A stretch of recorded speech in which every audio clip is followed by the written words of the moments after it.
further up and further in.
I imagine that right now you're feeling a bit like Alice. Tumbling down the rabbit hole? You could say that. I can see it in your eyes. You have the look of a man who accepts what he sees because he's expecting to wake up.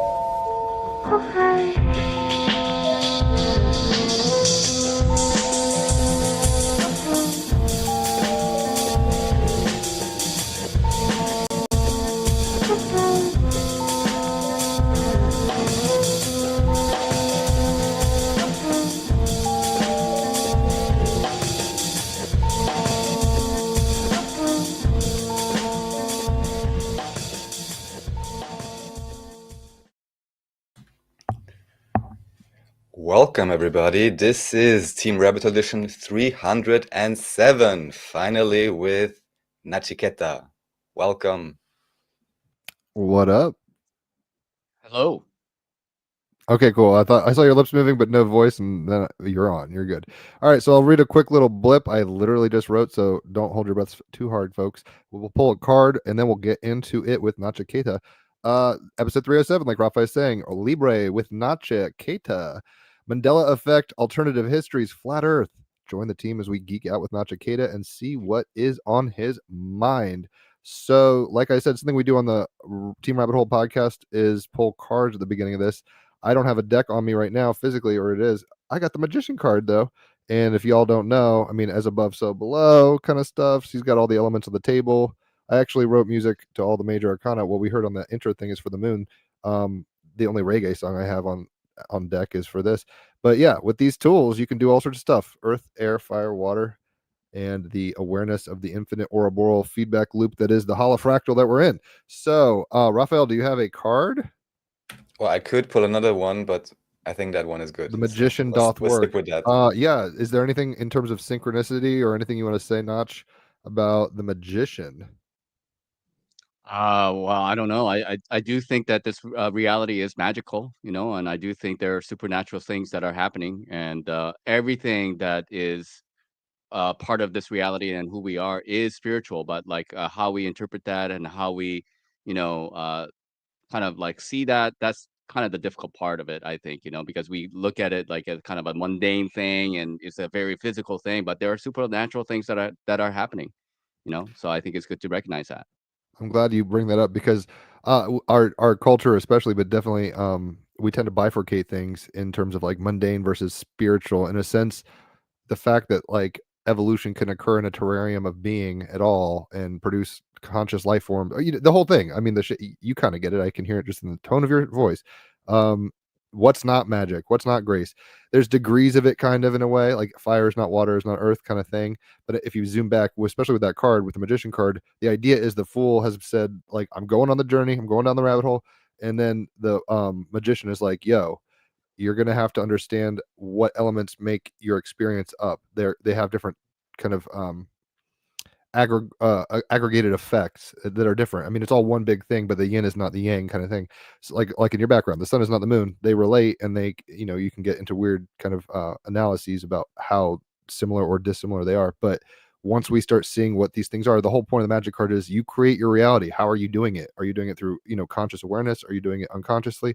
Because everybody is a little Tesla coil of magic, essentially, running around this weird game we call life. Anyway, you're cool. Like, thanks for coming in. This is kind of a pinch hit episode. We had another episode scheduled, but that fell through. And literally last second, Raphael was like, I got a guy. And he does stuff with Notch. So I've never talked to Notch. I thought he was someone else.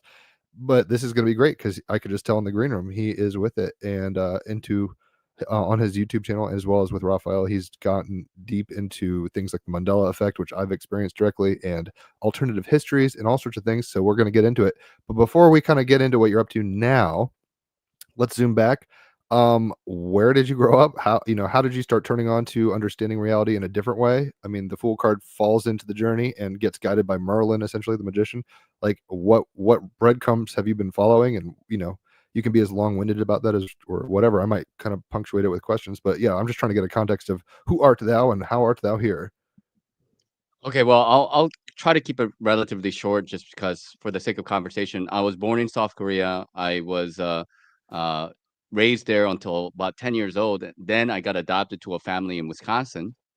In America, I have white parents and such, and then I grew up in Wisconsin, and then after university, I decided to go back to South Korea, where I spent 10 years, kind of learning the language, learning the culture, learning my history, and then after 10 years, after I kind of went down dead ends and such, and found out everything I needed to find out, I decided to travel, landed in Nepal, where I stayed for about 3.5 years, and then I lived in India for about 6.5 years, and then recently, last year, uh, in September, around end of September, I decided to come back to America, to Louisiana of all places. So now I'm in Louisiana.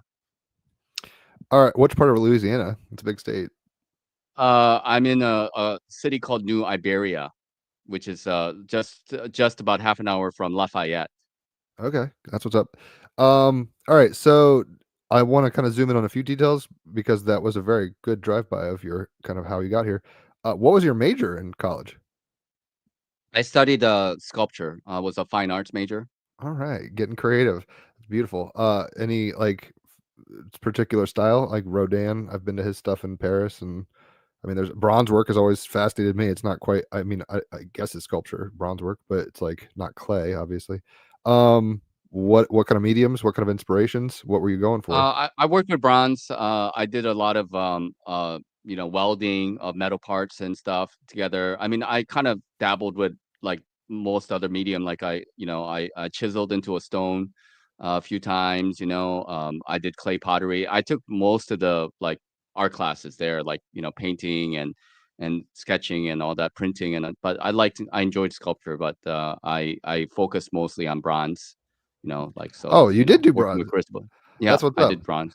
Do you know Yeah. about that Alice in Wonderland statue in Central Park? It's like huge. I don't know if you've ever been to New York City. It's I crazy. just for a couple days. Yeah. Okay.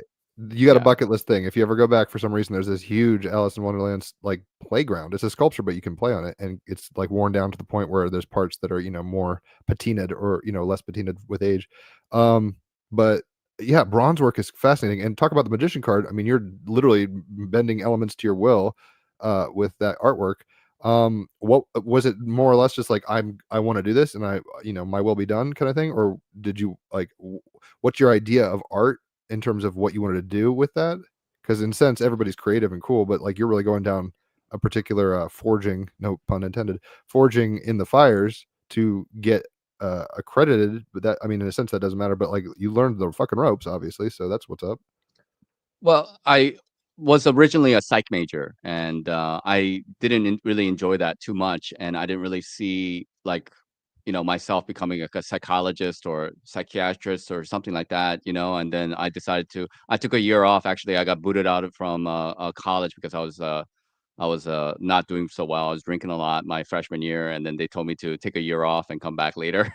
So, during the time I took a year off, I did like I'm an AmeriCorps program in upstate New York, and then I was sketching a lot, doing outdoor work and such. And then after I went back to college, I decided to become an art major.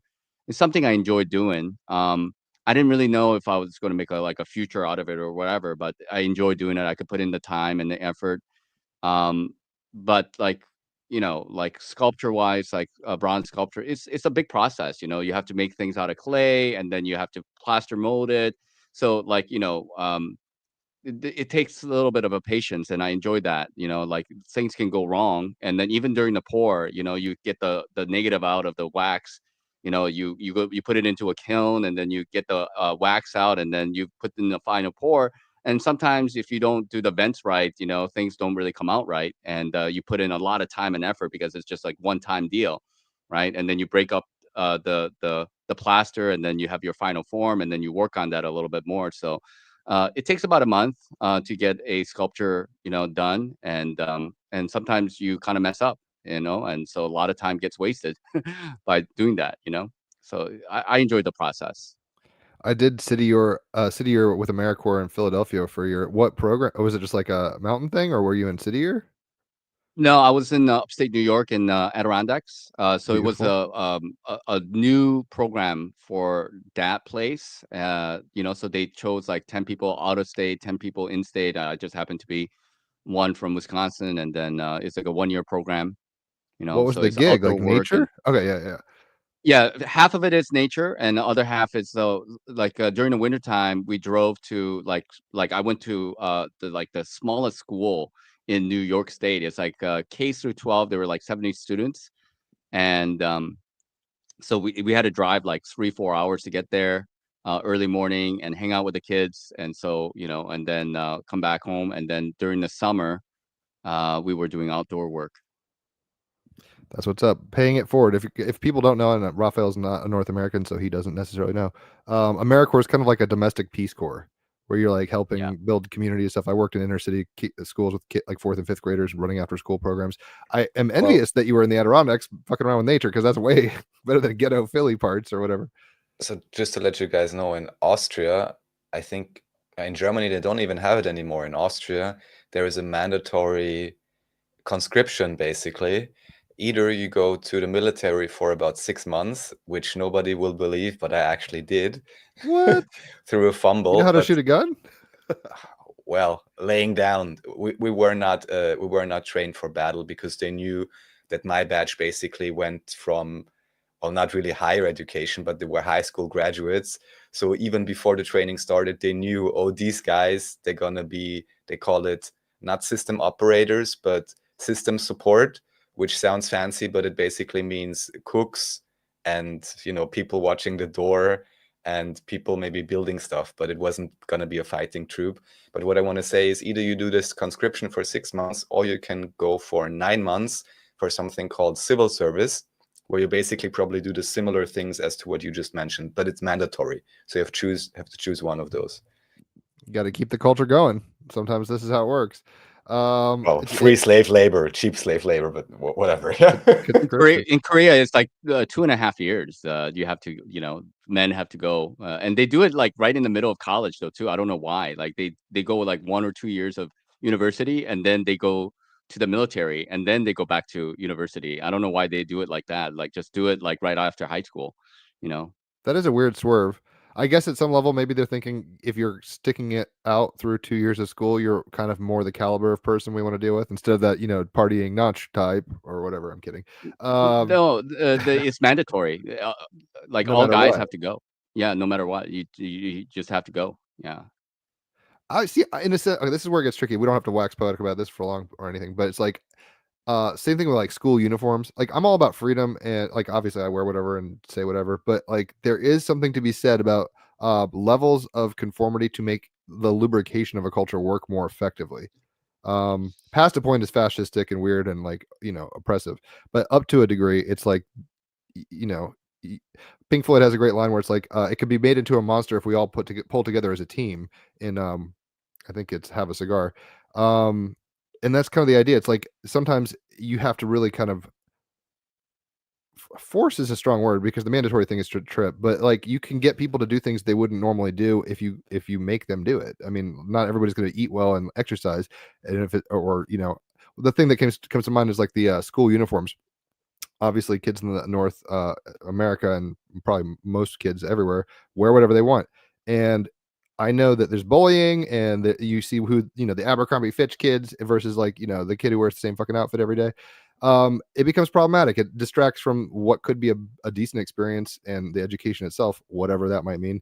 So anyway, I'm rambling, but it's funny that you both dealt with mandatory kind of, I mean, you didn't I didn't deal go with to that the though. army. Yeah, I was I gonna didn't. say. I'm an American citizen, so I didn't have to go to the army. But Koreans do. I lived in Korea for 10 years, so I have some knowledge about this. That's why I talk about it. That's what's up. All right, we're gonna get to that Korea thing And shortly. then I eat just kimchi every day briefly, for the record. only Great. to tie it back, maybe I only just missed it and wasn't properly paying attention, but did you talk about your first 10 years, Nach? In Korea? No, I Yes. just said that I was Okay. born and raised there for All right. 10 Okay. years, then I got Yes. adopted. Yeah, so we didn't really get into Right. it. Right. No, it's fine. We don't need to harp on it, and we'll come Well, I'm back with the curious. Like, other Korea thing. were you in I an knew orphanage? you would be curious. That's why. Yeah, I mean, you were adopted, so you're probably in an orphanage. Was that like a crazy experience? You were not like a baby. Like you kind of knew what the fuck Yeah, was yeah, going yeah. on. I was in different foster care. Long story short, and I was bouncing around from different family members and friends of my father's, and then I ended up running away from my uncle after my father passed. Okay, so I lived out in the streets for a number of months, 2, 3 months, maybe 4. I'm not sure. And then I got picked up by the police, went to juvenile jail for about a couple of weeks, and then from there I went to an orphanage where I stayed for about a year, year and a half, and then I got adopted. Yeah, so that's Dude, kind that of is a unique experience, obviously. yeah, a little bit How was different. living on the streets as a kid? Well, in retrospect, I think I'm kind of grateful for it because like I have some kind of experience, and at the time, of course, there's a lot of confusion. lot of like kind of like not knowing, where you're going to get your bread type of deal. But in retrospect, I think it made me stronger. It made me more resilient. And it's like that's kind of like the blessing in disguise, though, too, that happens in life, because like a lot of things that happen to us, and we're always moving from like things that we want and then things we want to like avoid. So there's that constant push and pull, but like life happens, and circumstances come our way, and these, like, in a normal condition, very rarely people choose to be homeless, right? Mhm. And then we think that to be like a kind of a uh I don't know, like a Scarlet curse letter. or some Yeah. yeah, something negative that has happened. But in reality, and I felt kind of victim, like a victim individual, like a person who had the victim mentality for a long time. But once you kind of settle down, and then you get your shit together, you realize that these things happen in life, and actually they make you stronger. So I'm grateful for those experiences, honestly. Well, plus 5 points for that perspective. I don't know about your presuppositions. I know Raphael turned me on to a guy who channels called Bashar, so I'm aware of his thing. And it's like, I don't know if you agree with this, and it's like a lofty kind of new agey thought at worst. It could be true at best. Where it's like we agreed to the experience. It's kind of like in the Matrix. It's like you're not here Mhm. to figure out why, or you're here to figure out why you made the choices. Like it's already happened. Like the movie set, whatever. So on the one hand, it's harrowing and crazy for a kid to be homeless, and obviously the conditions were, heartbreaking and stuff, not fun ideally. But in some sense, like you're saying, we are in the machine to be galvanized by life. We can't avoid life and running from even pain and difficulty. It's a choice in a sense, but that's where the real gold of the alchemy lies, usually, where it's like heat and pressure make diamonds. So I think there's things that you have gotten from that experience, even though it's probably not something everybody wants to go through, clearly. Um, there's things that you're going to get there that you can get no other way. Mark Twain said some funny thing that's like, there's something you can learn by holding a cat by its tail that you can learn no other way. It's like, yeah, homeless, running from the fucking cops, all that. Was it like, I mean, I don't even know. Like, was it like Fight Club for kids? Like, how was an orphanage? You were there for a little while. Like, was it chill and you were learning and comfortable and safe, or was it like the prison system? How I imagine that. Well, I mean, like, at least at the orphanage, you have a cot and, breakfast, lunch, and dinner type of deal. I was in a room where, in Korea, it's a hierarchical society, and I was the oldest uh, kid in my room out of like 9 boys. So, like, I was basically a leader of other 8 boys, and I had to take care of them. So, for about a year and a half that I was there, there's a kind of like a, announcement speaker thing. Alarms would go off, for like wake up time and breakfast time, and so basically we get up, and then I would take like two of the youngest kids. I think they were like 4 years old, five maybe, and then I would like wash them down, throw water on them. We had like a little bathroom between my room and another room, and we shared that bathroom. So we took turns using the bathroom, and so the beds were like kind of a bunk bed style, like you can just pull and roll out the beds underneath, and we had a little closet. So I would take all the kids and wash them, dress them, and then we would all go together to the auditorium and hang out there for a little bit. Then we go to breakfast and get breakfast together. So there's a lot of routine involved for about a year, and disciplining of the children usually came through me, because I was the one who was in charge. That's cool. I mean, it sounds like you took the bull by the horns, took the responsibility. It doesn't sound like Lord of the Flies, thankfully, like kids were just stabbing each other or anything crazy. But it does sound like Peter Pan. You were Peter Pan, they were the Lost Boys. You were kind of showing them the ropes. That's what's up. Yeah. Is there anything I mean, I don't want to cut you off. I didn't mean to do that. Is there anything else you wanted to say about that period? No. I mean, it's just Korea is a kind of very tough society, and I was probably tougher on the kids than I should have, but I was also 9 years old, and I didn't really know how else to be. So I had to discipline them in the way that I was disciplined. And if anybody else was kind of acting out of order, then we all got punished anyway. So it was better that I took care of that myself. The trickle down I'm just economics of thinking they punishment. do similar things. I mean, I was in a not really disciplining position, but technically how do I put this most briefly? I was a type of guard in the military. So this is later, of course, when people are 18, and I wasn't able to discipline anyone. But even there, technically, in terms of rank and so on, I generally would have been responsible to keep order or whatever. And I just think it's crazy, even when you have an institution, especially in your case, of course, because it's literally children.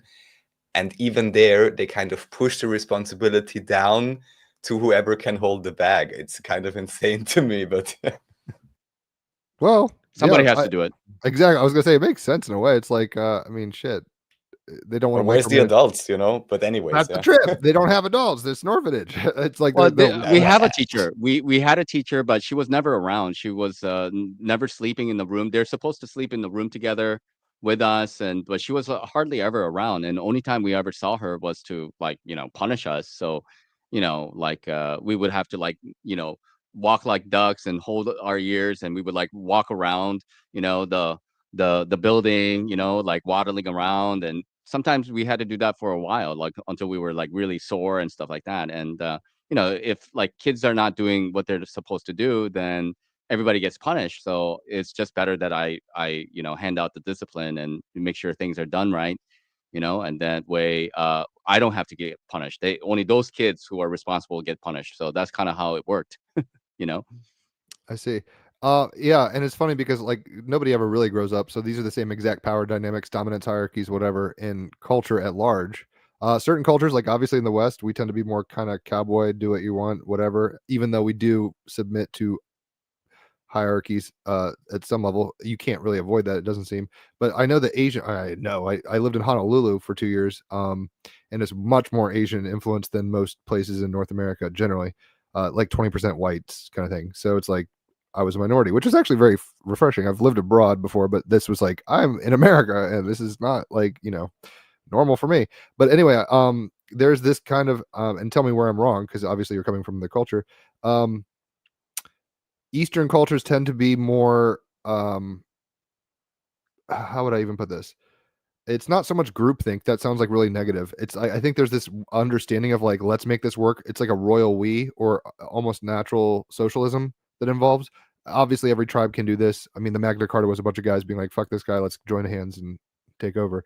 But it doesn't surprise me, I guess, what you're saying in terms of like creating a subculture within a greater webwork of culture where you're trying to just make the thing work. And hopefully you weren't chopping off fingers when they stole cookies or something like that. But basically, what is your impression? I mean, I'm kind of rambling, but what's your impression of Eastern cultures and their understanding of like shame? Because I think they tend to use like shame in a different way than the West. Like in the West, it's more like rugged individualism, yay, and like that's kind of the normative.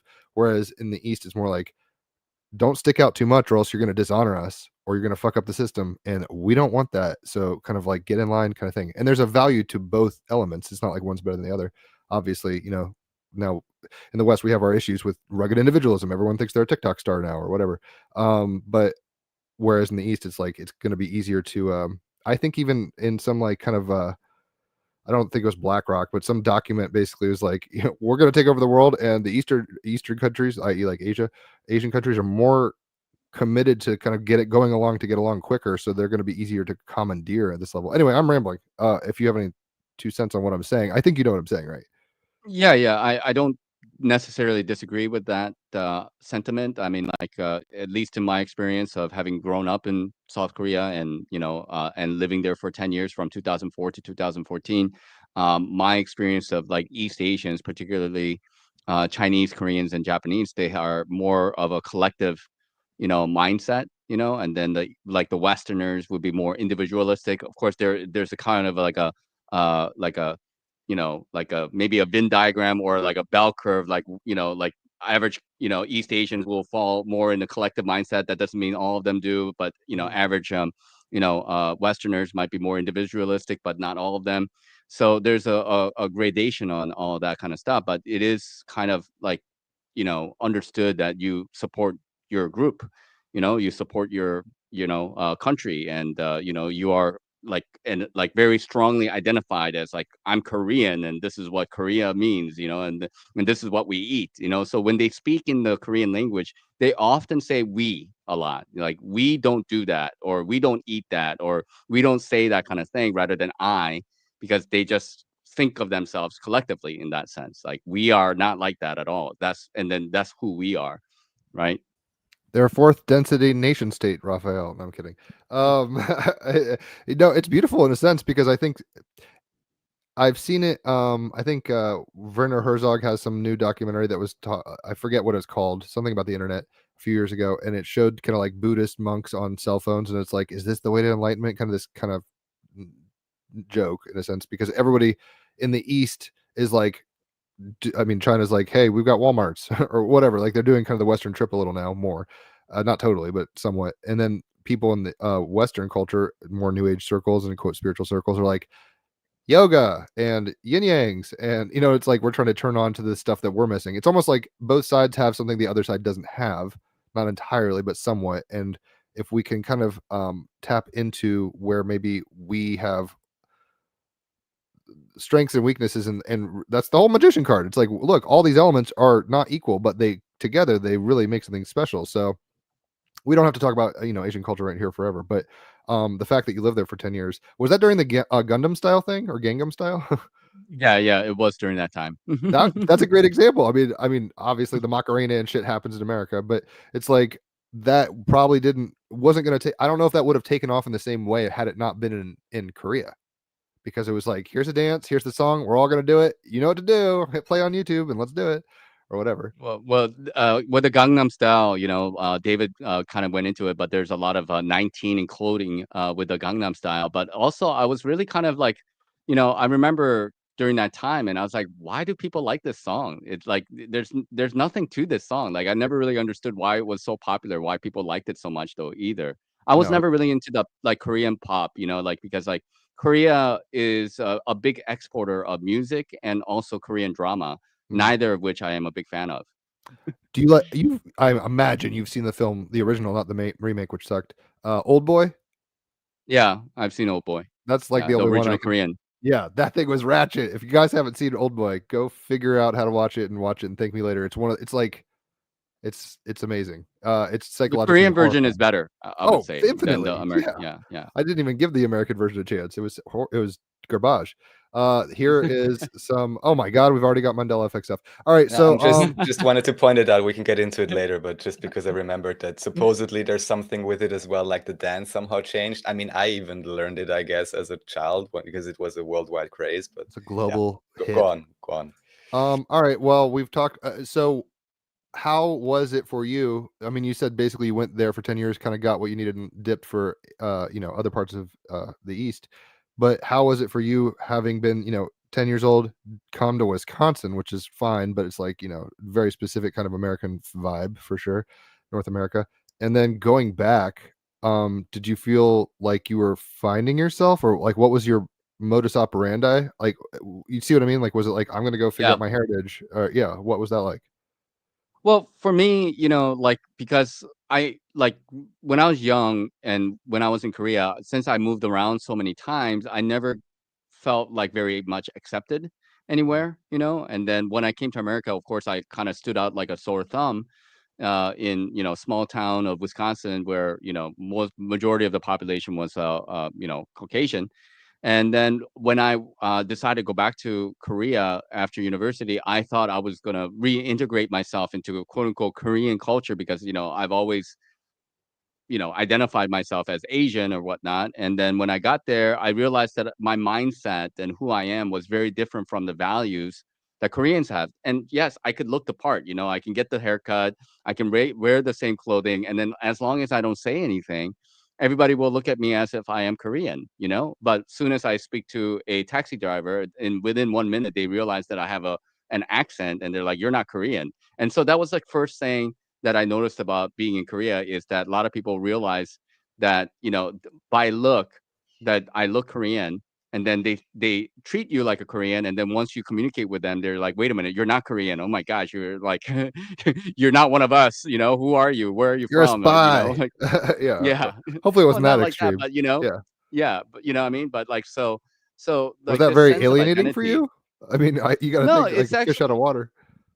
yeah. I think over time, like I've kind of you know I feel that I am okay in my skin, but like when you're young and growing up in different cultures and different language groups and stuff like that, you're trying to find who you are because there are not many other examples of you, basically. Mm, You know, there's mhm. nobody like you, and you can't really, try to figure out like based on somebody else. There's no set pattern or set template for you, so you have to kind of develop your own. So over time, since I'm like older now, I'm like 46 years old, that I'm comfortably in my skin now, but it took a long time for me to get here. What were some of the red flags that made other than your like accent, obviously, that native Koreans were like same but different? What the fuck?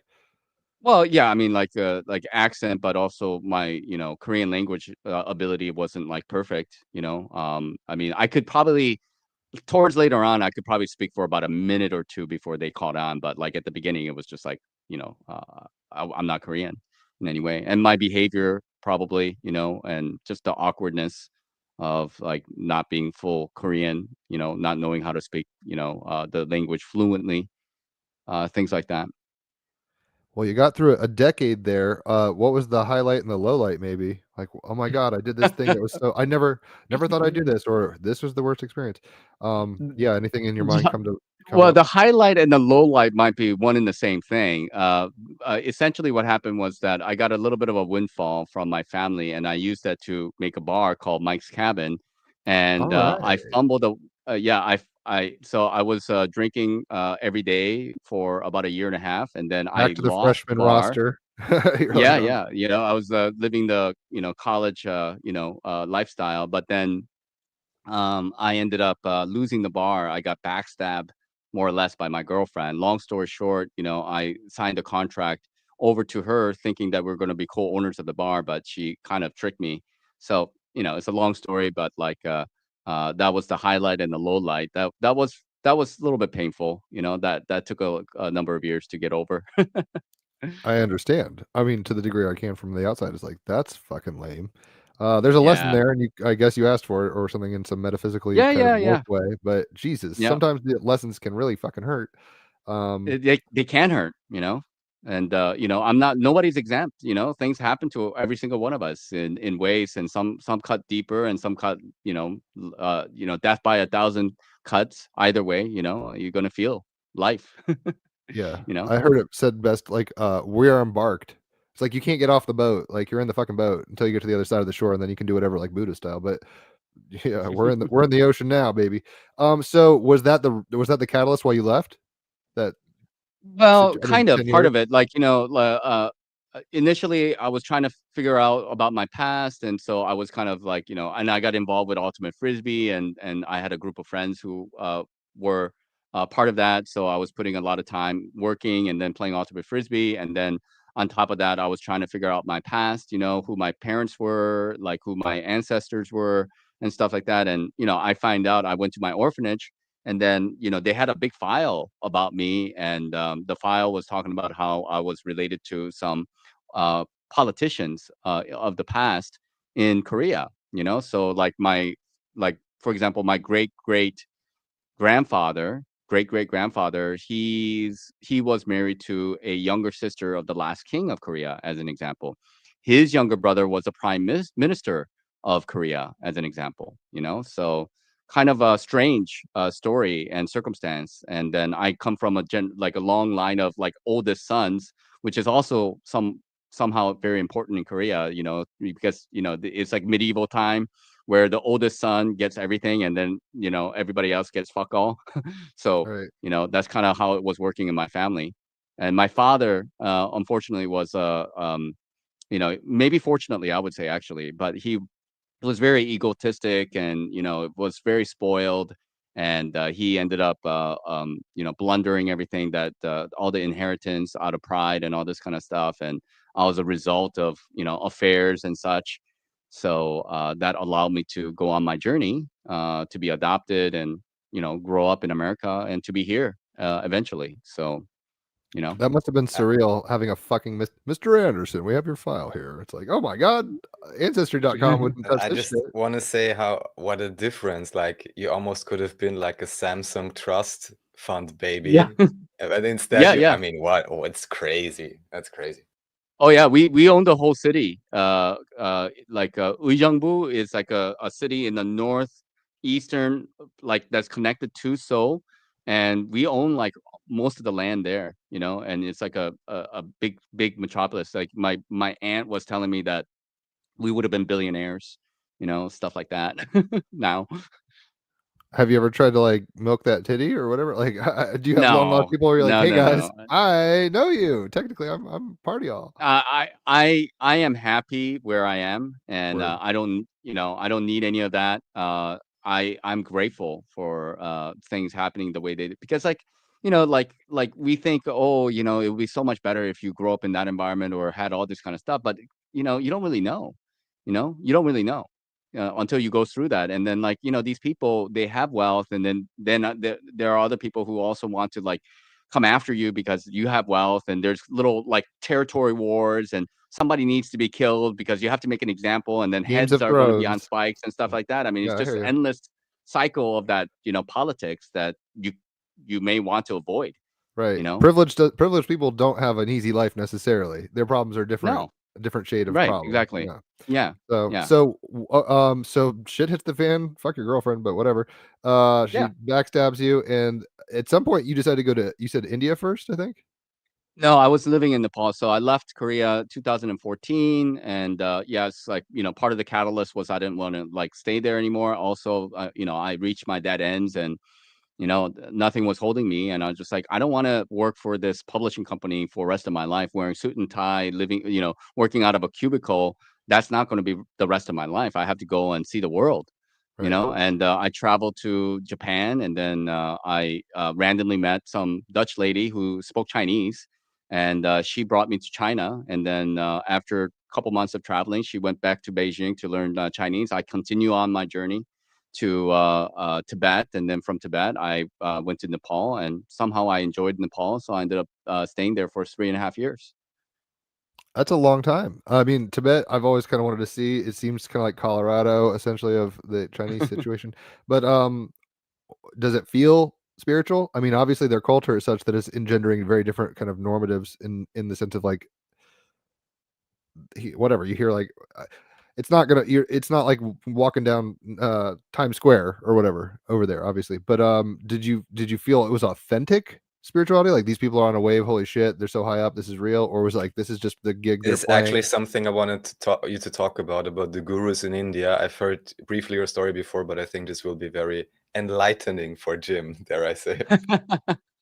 No, I think the thing of it is, like, at least in my journey, and I think, you know, people are going to have their own particular experiences, so you know, take it with a grain of salt or whatever. But Mhm. a lot of people who go through life, and I was on a search. I didn't know that I was on a search, but everybody, we are all on a search for the truth, and for, like, you know, you can call God or whatever, it doesn't matter. But like, whatever we constitute as spirituality, we are all like seeking it, you know what I mean? Mm.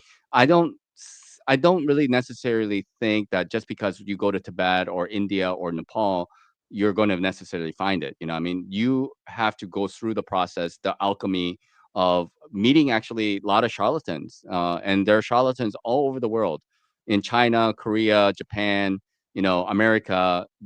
There's going to be like more, like there's going to be like higher percentage and number of charlatans than actual real genuine individuals in the world, you know. Mhm. And that's also true in the YouTube space as well. You're going to see a lot of people who are not so authentic, let's just say, you know, and they're grifting off, you know, and they have a good presentation and stuff like that. So, you know, not to name names, but it's just the reality of the world that we live in. There's a lot of fakery that is happening in the world. So All initially, the when you glitter does don't not know, gold, right? As they say. yeah, yeah, yeah, exactly. And then so like when you don't know what you're looking for, you're gonna like, you know, meet people, and you're gonna start to find out, like, being with them and spending time with them, who they actually are, you know. And you also get to discover a little bit about yourself during that process, you know. But I guess the catch 22 of that is that you don't want to be too entangled with them, like too invested with them, because then it becomes like a cult type of thing, and then you can't escape, and then you want to escape, but then since you cannot escape, you have to be more supportive, and you become like a sycophant of that organization. So it becomes a nasty cycle, and we are living in that kind of a society now, where with the information and all that stuff that is actually happening, though too, that's a part of that. It's very much part of human psychology. So my experience of like meeting, gurus, like the whole outward appearance of like people wearing turban and orange and stuff like that, none of that ultimately matters at all. Ultimately, it's what's in their heart, how sincere they are, and you also have to come to a point where you can recognize that. Because if you don't recognize it, then you are also, because you're the filter of the reality that you live in, right? So if you are broken yourself, then it's like a compass that's broken. How can it ever like tell you if what is north or what, or not? Because the compass itself is broken. So you have to fix yourself to know that what to look for, what to look for, look to see you should recognize whether people are good or not good, You're reminding me a little of I don't know how familiar you are personally with Disney and stuff like that, but like Pinocchio, the original one. Like obviously Pinocchio is this naive little boy, and he's never seen the world, and he wants certain things. And that fox, which is very kind of a in Japanese kitsune, one of my favorite words. But the fox is this wily little creature, and he's like, "I'm good. Hi, diddly dee. We're gonna have a fucking fun time and be a rock star, and you can party, sex, drugs, and rock and roll. You don't have to go to school and learn. It's like just try to basically have privilege without accountability and responsibility." It's the trip there. Anyway, and Pinocchio doesn't goddamn know that, so he's following. He gets into the child slavery situation and all this stuff that happens. He joins the circus. Not that happened to you, but it seems that it's paradoxical, because on the one hand, it's like there's, like we said earlier, there's things you're going to learn through these rapids in the river of life that you're not going to learn any other way. But to not get so enamored with naivete on one hand, and then it gets tricky, like you were saying, when culture, I mean, obviously cult comes from etymologically culture. People sometimes get so embroiled in something that they commit their identities to it, and it's like, you're more than your language, you're more, even though that's a filter through which we operate, you're more than the clothes you wear, you're more. It's like Fight Club, right? You're not your job, you're not your whatever. You're gonna have to figure it out for yourself. So yeah, it's one of those things, it's like you can't avoid it. It's like the water for the fish, in a sense, with that parable, where it's like, the old fish is like, "You guys know you're in water, right?" And the little fish are like, "What are you talking about, water?" It's like, culture is this thing, this medium that we operate through. Even if you're in a culture that's like, "I'm going to go to the mountains and say Om in Tibet for forever and never do it," that is a subculture. That's a type of flavor of culture. Anyway, it sounds like, were you like really disillusioned? I mean, you stayed there for 3.5 years, so it seems like you kind of dug it at some level. yeah. I mean, Yeah. Like, what was your experience like? I did get a little bit disillusioned. I met a lot of like, gurus and babas and sadhus, or people who claim themselves to be, and the reality of the matter is that I think, people who are on the search, they're more likely to meet somebody who is, not, and it's not the fact that they themselves are aware of their fakeness, though too. Generally speaking, there's a thing about hypocrisy.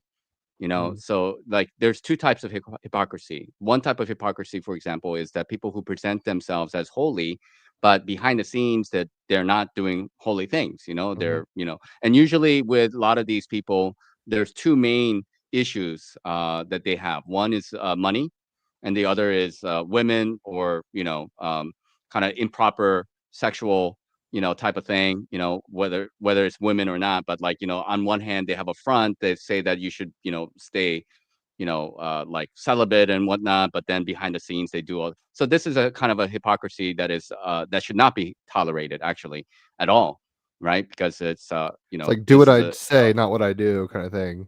yeah, but then the other kind of hypocrisy would be is that you are actually just a normal man, normal person. You go to work, you put your pants on the same way as everybody else, but then you put in good practice, and you're not advertising it to the whole world. That's kind of a hypocrisy, but in a good way, It's like a because positive, you're like, actually polarized hypocrite. you're holier than the way you present yourself to be, actually, Clark Kent. right? It's like, all right, Clark, we don't know you're Superman. It's like, he's not just. It's kind of what you're saying, right? The So people that go ahead. This is a random question, but I think it's kind of fun. Did you ever talk to any of those supposed spiritual gurus about something like shape of the earth or anything like that to glean if they have any clue, or they're just other No, discussions? no. Because I became, I realized about the flat Earth. Like I don't like that terminology, but it's a flat Earth. I just want to say it's a kind of an all-encompassing like terminology for me. Mm. So within the flat Earth terminology, there's no like generalized agreement about the shape of the Earth. Basically, what it means is that it cannot be what they tell us it is. Okay, whatever that they're telling us it is, like a flat earther or a level earther don't agree with it. Okay. Okay. So within that, there's subcategories of people moving in this direction or that direction, but we can all agree that it is not a spinning, wobbling, ball thing that is up in space. That's one thing that we can more or less agree with, each other about. Okay. But so I woke up to that around 2014, but I didn't really like talk about it openly probably until more recently. I would say probably after 2019, 2020, I got more involved with people on the internet, on YouTube particularly, and then you had channels who were more openly talking about it, so that also gave people less fear to talk about it openly and admitting to the fact that they are also questioning this reality just the same as everybody else who's there. Yeah, like you're saying, it's kind of a control. I mean, I think anybody who goes down rabbit holes, whether it's through psychedelics or Hmm. spirituality or whatever, they have to go through. I've always thought of it as like the river of psychosis. It's like if you want to get to the other side, you're going to have to swim through some rapids that are weird, highly different than you're used to. I mean, that's the whole point in the Matrix when he, starts going through that mirror and he's like, "What the fuck?" And it's just like you're gonna have a dark night of the soul. You're gonna have a chapel perilous, however you want to phrase this culturally. And one of the things that I think, in the best sense, would be in the contrarian kind of flagship under the heading of flat earth or whatever, is that these are people that are questioning the norms, questioning the narrative, asking bigger, it's Plato's cave basically, in a sense, where it's like, are we sure this is exactly what we're thinking it is? How committed one might be to that ontological web of belief is problematic, maybe, because, like I said, at some point I've always played with the idea in the sense that I'm open to it. Or it's like, sure, I can hear these fundamentalist Christians quoting the Bible and getting into firmaments and stuff. I'm like, I see their rationale. That doesn't mean I agree or disagree. Or the UN flag. I mean, there's enough like little kind of shards of data to suggest that, even like maps, old cartography maps, to suggest there's more to the picture than meets the eye. But yeah, there was some point, I guess, maybe right around COVID, probably, where between the QAnon stuff and flat Earth and stuff, I was just like, I can't prove any of this. Like, it's fun to sit here and like spin my wheels about ideas, but until, like, I'm not going to get in a goddamn boat and try to find the ice wall. Like, I'm just not there, or whatever. Just to ask before we go on, briefly ask a reverse question. What would give credence for you that the NASA globe model is accurate, or to what extent can you prove any of I that? Because can't. that would be the first thing. Yeah, Yeah. right. Yeah. No, so that's why it's a funny peephole, if you want to put it that way, into a broader room. The Plato's cave analogy comes to mind. It's like, I can tell that these shadows aren't like the flame is causing a shadow. It's not what we think it is. That does not go as, I mean, personally, I haven't gotten to a place where I'm like, I'm committed to a new web of believing or a new model to that degree. I especially having talked with you over the years, Raphael, and have friends that are kind of on the fringe here, all y'all team rabbit hole people. Like NASA means deceiver and stuff. I think you were asked like, why would I believe what I do? I don't even strongly believe. I think I loosely believe more the narrative that we're used to, probably obviously more than y'all. Just momentum. Like, I grew up on Star Trek and shit like that. It's like, I want there to be space. I want, this makes sense at a level. I'm not going out and trying to perform, experiments to verify otherwise. It's funny because I my want there girlfriend. to be space too. I want Star Trek to be Yeah, real as well, man. exactly. Yeah, Okay, so totally. I guess let's just keep talking about flat Earth. We thank you for telling us your story. We'll wrap up there, I guess. So what about flat Earth in particular? I mean, were you playing with all sorts of ideas? Were you like fracturing your eggshell mind, and this is one that came to the forefront, or was there an experience where you really kind of were like, holy shit? Like, what turned you on to that modus operandi of thought, particularly?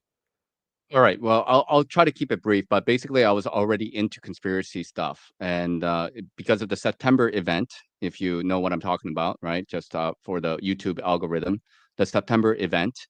with the towers, right? Okay, I was like, in North America? You know, Yeah. yeah, in North America, the September event with the towers.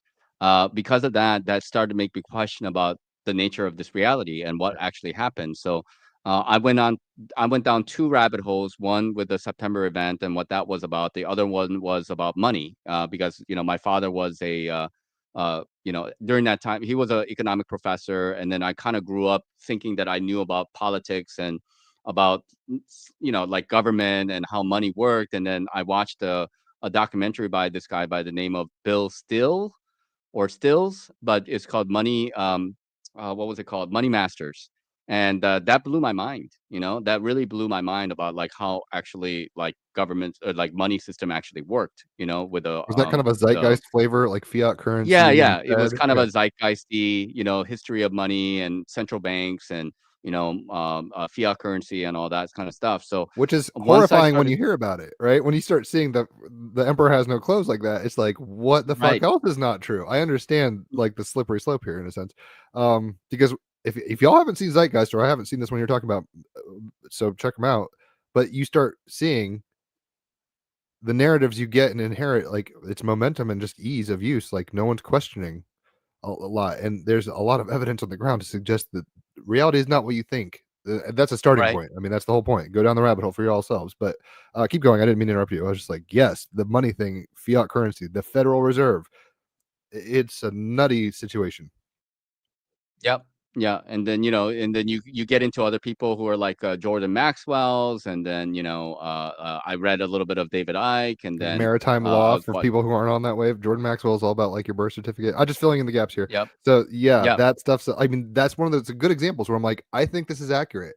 What the fuck do I do with this? There's a lot of work to even deal with sovereign citizen kind of stuff. It's like almost too much work to validate the.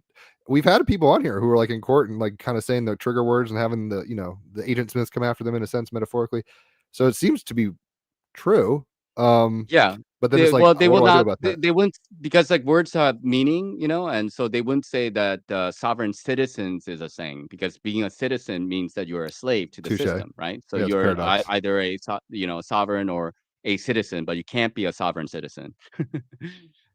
You win that one. I shouldn't have said sovereign citizen. You know what I mean? You know what I mean, though. I haven't thought about this stuff in a while. My girlfriend was all about it. She was like, let's get off the birth certificates, all this. And it's like, we're going to have to do so much research and work that it just became untenable for me. I was like, I've got shit Right. I want to do. I can't make this my life right now. Anyway, so you were going down all these rabbit holes, clearly, at some point in the 2014 era.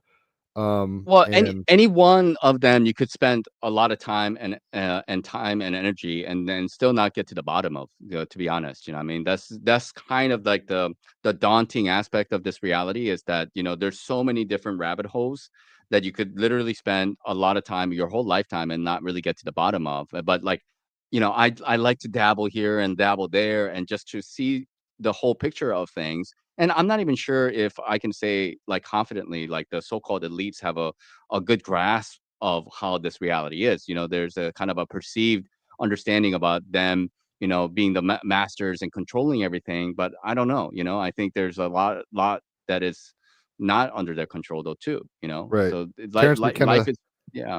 Terrence Go McKenna ahead. said something really funny about that. He's like, the greatest conspiracy that won't be talked about is like nobody's in control.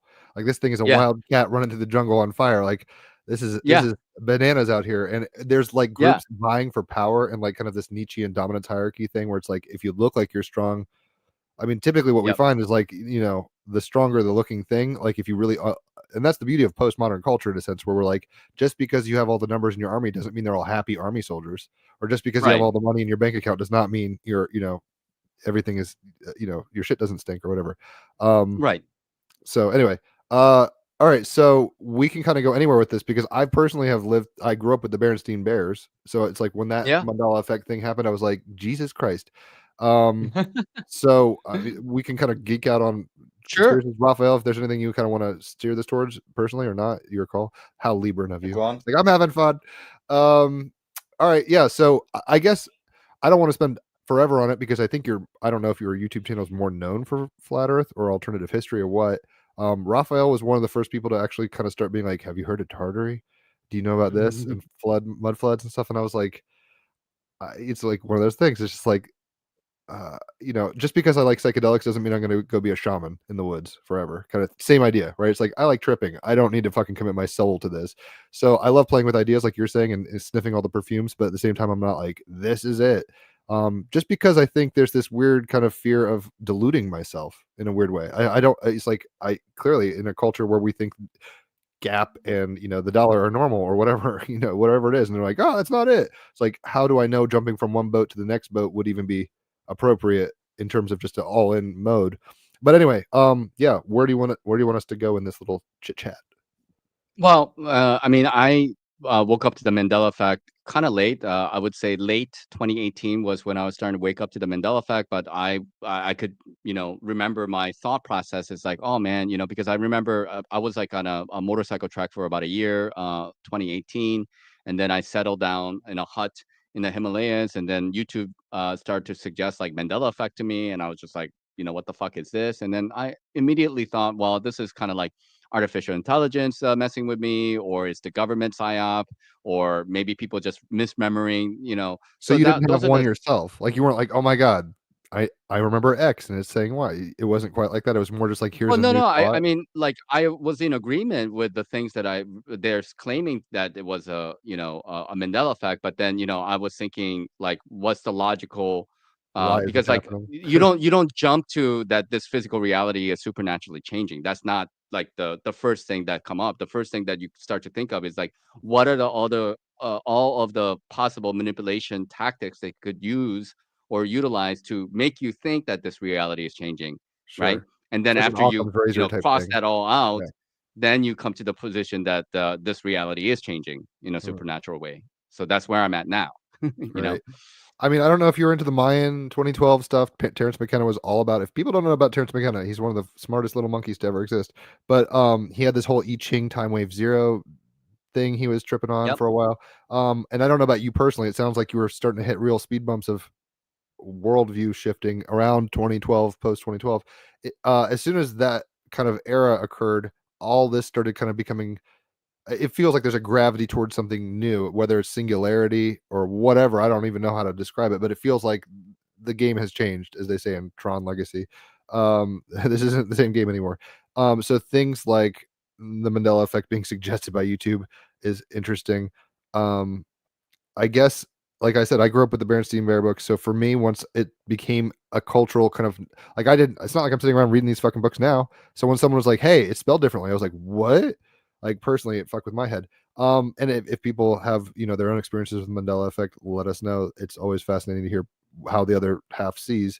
Um, but in a weird way, like what you're saying, the first step isn't to the reason I was mentioning 2012 at all stuff. It's like, I think what started happening is like CERN Hadron Collider kind of weirdness, and like you see where I'm going with this. It's like reality isn't what we think, and then it's already starting to Swiss cheese and be weird anyway, and have like kind of almost Man in the high castle, high tower. I forget which one it is. High castle. Like we're having moments where maybe we're seeing into other parallel realities or whatever's happening. Um, and that's kind of where I went really quick with Mandela effect. It's like it seems like timeline slippage, if you want to put it that way, or something like that. So, what are your thoughts, I guess, now about Mandela effect?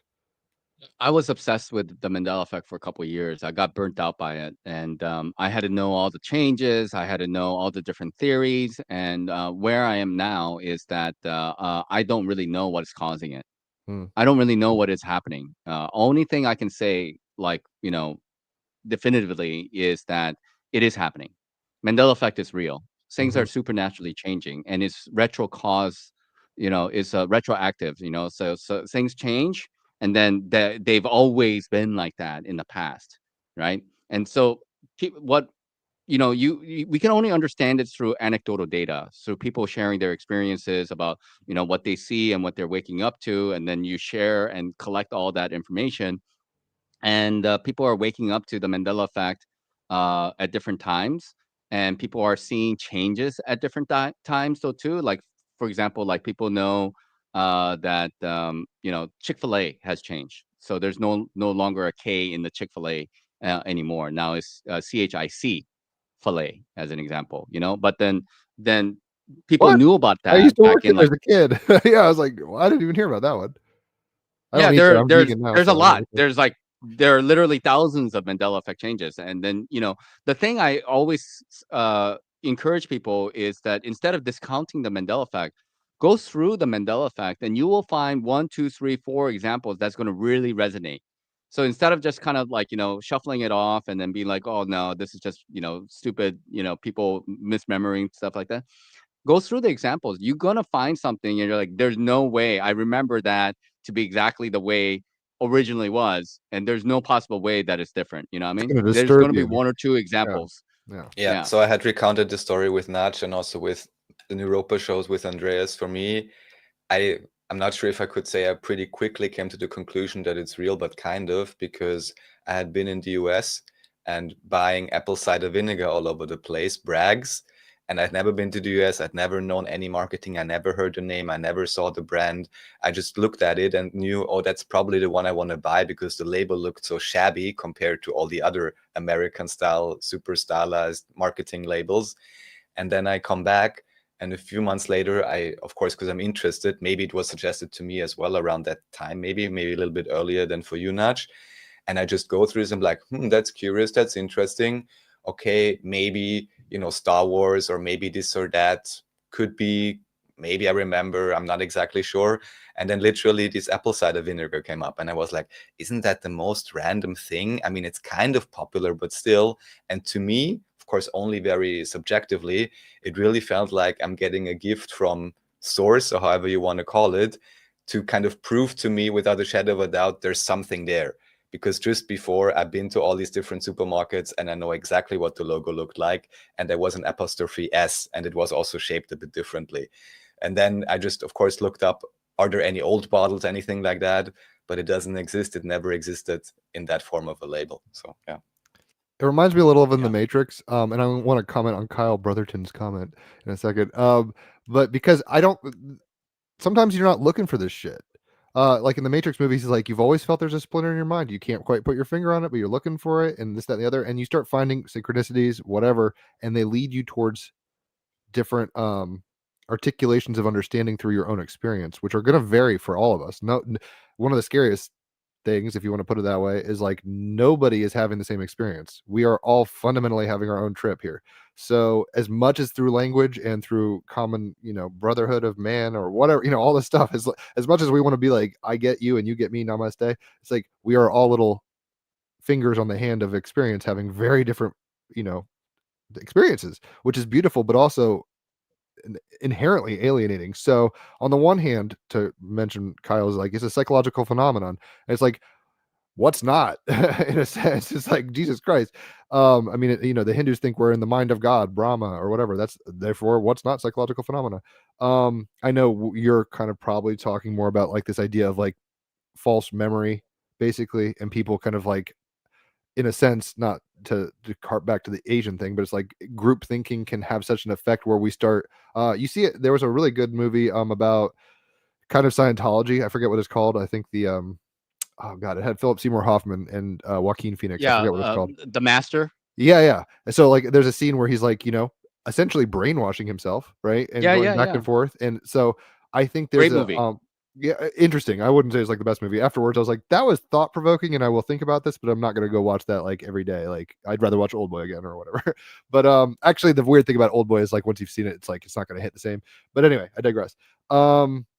Everybody should see Old Boy. So But let me like just to kind of talk about the Mandela effect a little bit. Like, yeah, I'm go not for it. here to try to convince anybody that the Mandela effect is real, by the way. You know what I mean? Because the one thing that I have come to realize is that people have to see it themselves, and that's true. That's kind of true with most other truths, is that like you can't really convince people that, this is what's happening and this is what you have to believe. You have to go and see it for yourself. And and there's so many different truths out there that people can like latch onto, and then they say, oh no, fake history is not a real thing, Tartaria isn't a real thing, or whatever, flat earth isn't a real thing. They can deny anything, and that's reality for them, and that's fine. You know what I mean? But I'm merely sharing my experience of life and my understanding of like how I am kind of putting the pieces together. Not that one can come to the point where we're going to like reach quote unquote objective reality. like that's what you're talking about basically, is that there's no objective reality for all of us to be on the same page on. How can it be? Like what I would say is that, objective reality is God can only be objective reality. God is only objective reality in my position. And then everybody else is somewhere in between. So like, some people are a little bit more objective, quote unquote, than others, and I guess everybody will have to try to figure out, what is that for themselves, That's what kind is of, that yeah, objective reality. that's part of the responsibility of being. I mean, you can pick anything, whether it's Plato's Cave, The Matrix, fucking anything. It's like even the story of the Buddha. It's like, look, he was in the Playboy Mansion having a great time. Like all his needs were being met. Yay. And it's like, yo, there's more to the picture than meets the eye, brother. And he had to get to the trip. I mean, I'm not a Buddhist, but it's like the idea is like he went hardcore ascetic and was like, I'm gonna be so religious in the woods and be so woke. And it's like he had to, get past that even guru tripping out moment and get to the place where it's like it's both and it's not either or. So in a sense, and I know Bashar talks about this in some of his stuff, where it's like if the presupposition is that like we're in this kind of quantum state of potential energy flux, which it seems mundane science, if you want to put it that way, in the West, is getting to a place where we're hitting the pixelation of the fucking video game. Like we're, when you get down to a certain quark level, it's like this is just infinite probability. Who knows? Quantum mechanics, etc.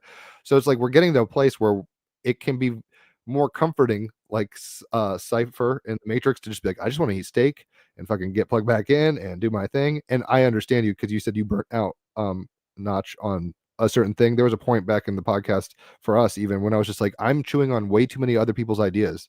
Like I need to know what my experience is dictating for my reality tunnel. And it's cool to, go to the theme park and see all the sights and sounds and stuff. But you really do. This is why embodiment, meditation, doing the certain work for yourself, chop wood, carry water, as they say, like you're going to have to get to a place in your own trip where you're like, the noise out there is real, but it's not true, which is a very weird moment where it's like you were saying, what's the ultimate truth? Like, I think Alan Watts has a really good thing where he's like, it can't be named. The Tao, that can't, it's like, it's a happening. We're in a happening that can't be debated. Whether we're a butterfly dreaming ourselves or all these kind of tangential kind of plays on words, because you can't pin it down. Like we can't prove we're not dreaming right now, which is a weird way to put it. So when people like appeal to very naturalistic kind of modernistic psychology and stuff, we don't understand what consciousness is. We don't understand what magnetism is. We don't understand anything or place in evolution. I mean,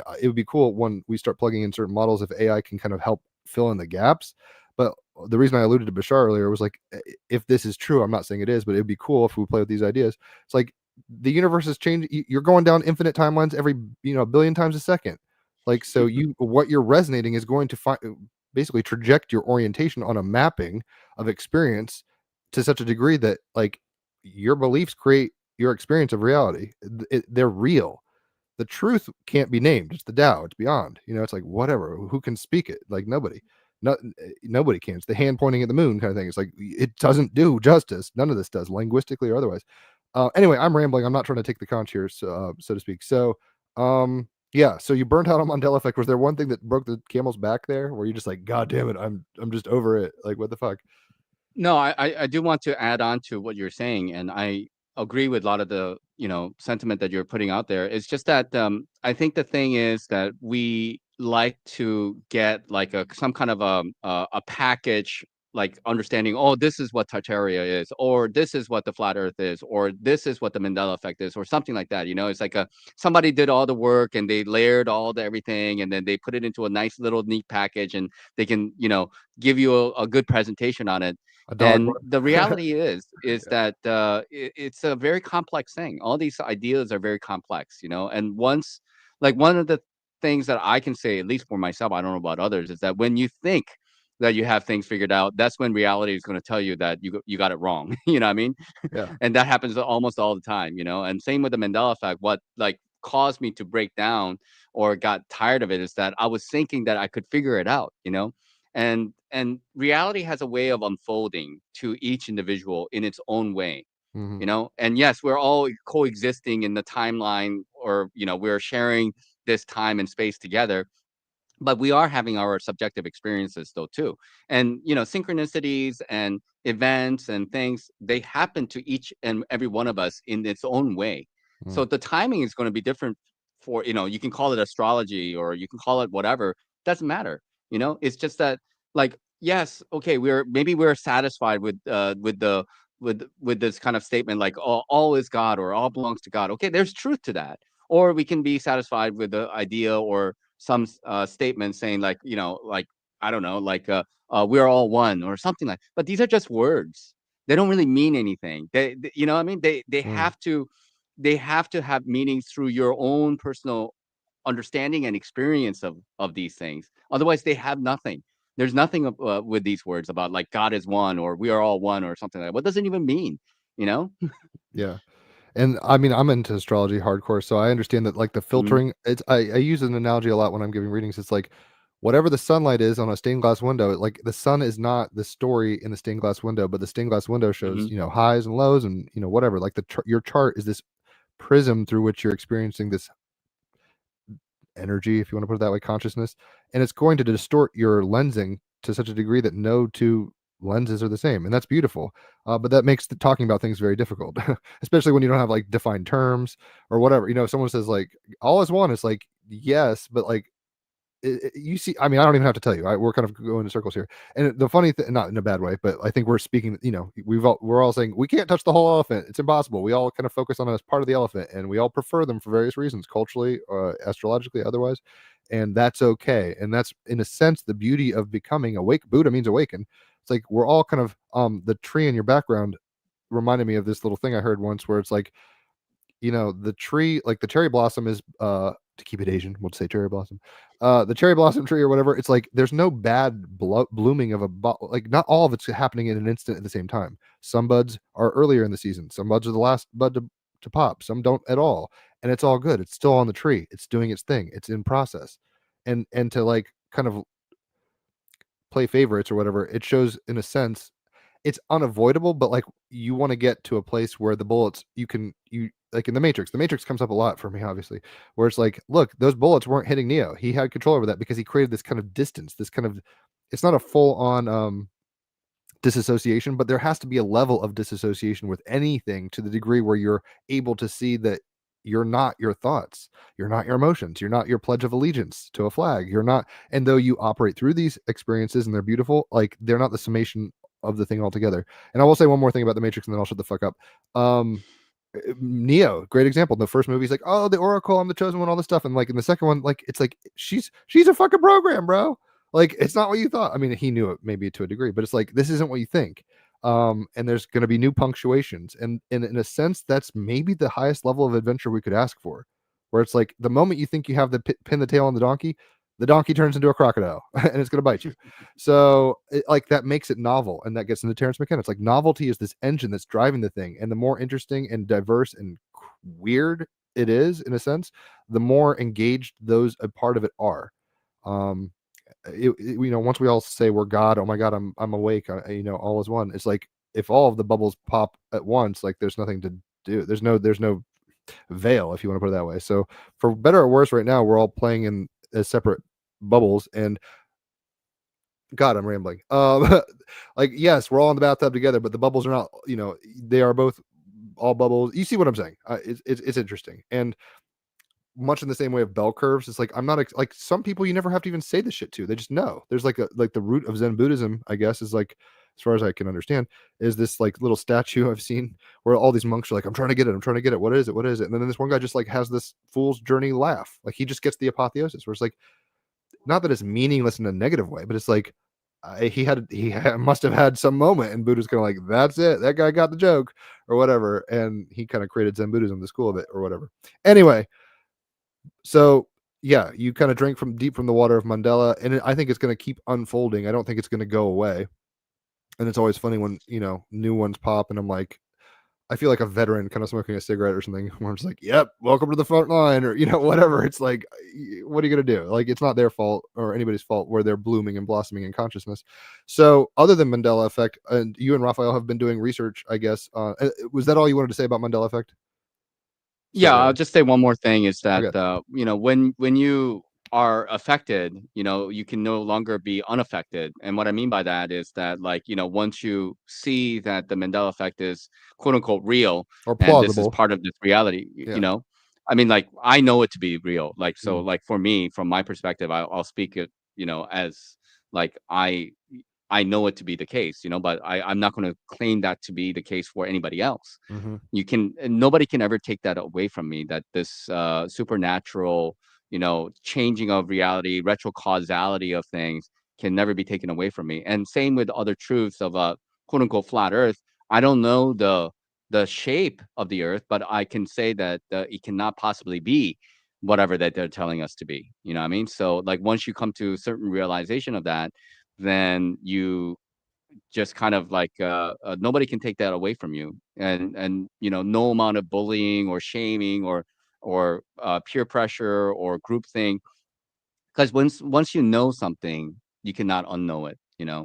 I guess you can go down the route of cipher or whatever, but there are Well, examples of that's that. even a But choice. He's not denying it. He's just like, I don't want to be aware of this anymore. He's not saying well, I yeah, don't yeah, know it. but then you have to, but you no longer can be identified with that individual, because you are effectively erasing your memory completely, right? You're kind of like having amnesia, and when you Mm, have amnesia, you're no longer that person that was, So, like, you're effectively killing yourself at that point, you know. mm. You're still having the same body, and maybe some consciousness is like living through it or whatever, but like once you have disconnected yourself from your identity, that identity is gone. You're somebody else. The river is never the same twice. That's for sure. Raphael's looking at some like Rodin, I think, sculpture, the famous thinker. Yeah. That's and then people on their phones. I'm guessing that's what they're doing or whatever they're fucking doing. No, they're not on This is their what I phones. remember. Oh, what They, is it? they try to, here on the bottom, you see obviously they do like a group photo. Mhm. And I think I believe I've even seen a different one. And so they're posing in front of the statue. So either they found it was a great joke to put their fist on their forehead, and everyone agreed to do that while posing in front of a statue that obviously has the fist on, how Yeah, do you the call it? thinker. Yeah, the thinking man It's like position. this now. It's like really awkward. Yes. Now it's thinking like this, but the statue is like this. And why would people pose in front of it like this when the statue actually is doing like this? Makes no sense at Oh, you're all. saying it's a Mandela effect. Of course, yes. Okay, I had no The clue what you were statue, looking at. the statue has changed. As you can see, it's not on the forehead anymore, but everyone posing in that photo has their hand on their forehead. And this Hmm. was some Okay. years ago already. Okay, I see what you're putting down now. Yeah, it's interesting. And what do we do with this? I mean, what does one do with cognitive dissonance? Because that's really what we're getting into. It's like we're all waking up to some level of cognitive dissonance, and I think there's bubbles popping where many pockets of evolution are popping and blooming, if you want to put it in a positive light, blossoming in different rates. So, anyway, so that's Mandela effect. We'll just tie a little bow there, right? If it comes back up, cool. But I think I got your gist on that. What Mhm. when we say historical, anecdote, well, history is written by the winners, and kind of everybody assumes it's true based off of those anecdotes. What do you guys? Because I know you've been working with Rafaela at times with this alternative history, like obviously in a sense, might makes right, and usually, like I said, like the dominant person says this is how it is. If you tell anybody else otherwise, fuck you, we'll kill you, whatever. Like there's all sorts of levels of conspiracy about that. But what are some of the main uh examples, or maybe convincing is a wrong word, but maybe the things that popped in your experience that made you say, I need to look into this further? Well, at least for me, like I, again, like having been involved with conspiracies and understanding that things, uh, there are a lot of like lies that we have to kind of go through, and you have to seek them out. I think as an individual, having gone through, like, each individual here, really, all of us having gone through the programming of whatever that they have given us, and like the initial position would be like just assuming that whatever they taught us was correct, and then once you start to pull on that thread, the sweater starts to unravel, and then you keep tugging at that and tugging at that, and then there are a lot of, again, topics to go into. But as far as like the the alternative historical research, I was already kind of into like flamenco stuff a number of years ago, before I even met David Ewing Jr. and Maybe briefly explain Raphael. about flamenco because Jim may not know. He's a Okay. cartographer, I think.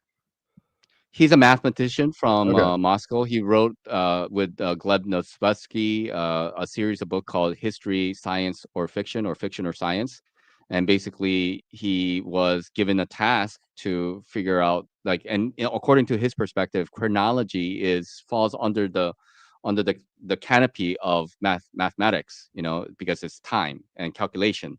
So that goes into mathematics. But what he has discovered, and I think this is also very fascinating, that astronomy, the way he looks at it, that we can calculate like specific events in history based on the positioning of the sun and the moon and the stars and such. So there's a little bit of a astrology slash astronomy, Like overlap there. astrotheology kind of stuff. Like the Sphinx is pointing Yeah. this way, so it's maybe this constellation, and that's why it's in this shape or whatever, that kind of stuff. Well, you can pinpoint a time because there's a pattern to all of this, and that's kind of like, to me, that kind of falls into the category of the flat Earth, because like we can't be wobbling and spinning and going through space, because then everything will be chaotic. But to have like a linear pattern that repeats itself after and then resets and it's like a clock. It's more like a clock. I The just way want to it's say working. the mother in the Matrix is like mater, mother, and pattern, pater, patres, right? Father in Greek Yeah. or Latin or whatever. In the Matrix, the architect is kind of saying, we made an iteration and it's happened 7 times and there's been resets and you're the smartest, quickest one of them or whatever. I don't know why I'm thinking so much about the damn movie I don't ever watch anymore, but it's coming up. So when you, Raphael, and fill in the gaps anywhere you want, like what, because you're right, there's so many things where there's like JFK assassinations, 9/11 or whatever the fuck. What in terms of ancient resets, because we're typically told like this is how it went, Rome colonized the world and made it so, and then Britain is an extension of that. Now North America is an extension of that. We're in a globalist thing now, but obviously Japan and Korea did a different trip somewhat than England. So where does Tartaria fit in, and how are you guys? Did you say everything you wanted to say about that guy? I didn't mean to just totally derail that. Like, what's his main position? Like, this is a loop. Like, we're in a loop that is. No, I think. Well, I don't know.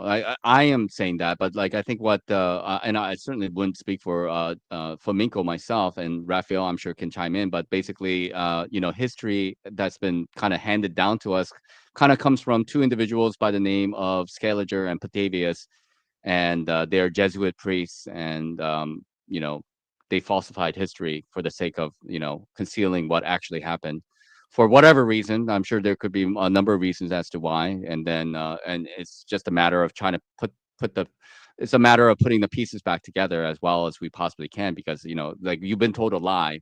So there's like a murder scene, and then like somebody's trying to get away, and then you're as like a detective and a forensic individual, you're trying to put the pieces back together to see what exactly did happen.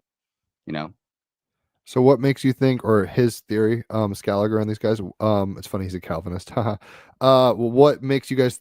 What were the conditions for them to have to falsify anything? Were they just like, let's hijack the psyche of the collective, or were they trying to cover up for their buddies, or what's the motive? I guess. I'll let Raphael speak on that first. Okay. All right. So of course, I can only speculate, and a lot of, just like you talked about, in terms of you trying to, sense if it's an elephant and you feel all of that, then it turns into a crocodile. That's kind of what happened to my understanding when I started talking to David Ewing Jr. I was not that much aware of flamenco, if at all, I believe. So first, going to flamenco, the main thing he proposes basically is the idea that it appears, just by looking at it mathematically, that a lot of the supposed old stories of English kings, French kings, or whatever else you have, if you look at it with mathematical equations and correlations, it appears as if a lot of the information, including with the Egyptian dynasties, by the way, is simply a copy and paste, because you have about an 85% correlation between different segments in terms of, related names, related times, how long someone supposedly reigned. And then you have a very similar 85% match pattern, let's say 500 years later, with the Roman Empire or whatever else it would be. And then again with some English kings or French kings. And if you just look at it realistically, let's say, just mathematically, it is highly improbable that this is the actual real history, unless you could make yourself believe that these things just really always repeat in that same patterning style. So that's one thing. And Fomenko, and that's why I showed the pictures earlier. Well, Maybe just to be the devil's advocate, like Fibonacci Yes. shellings and stuff, like it seems like there's order within pattern to a degree that I wouldn't just say things repeat, so therefore it can't be true. Just because look at all the cultures that have basically astrological kind of seasonal awareness or whatever, and it's like they're aware of a pattern that repeats, and even though Yeah, maybe but like one year that is makes you different, have kings with the same name. It's I don't know. a bit of a stretch. But Okay. anyways, people can look into this. There is, I don't know how many dozens of books by Fomenko published by now. If people want it a bit simpler, they can just check out the videos that Andreas, Nachiketa, and also I made with David Ewing Jr., where he's referencing a lot of that information and trying to simplify it. But anyways, first, I just wanted to take a look at here. These are images made by Fomenko, where I would say you can already tell this guy is kind of like on top. And he was even early 20s when he started drawing these kind of pictures. It's like What I just want to MC Escher, Art illustrate here, Deco kind of stuff.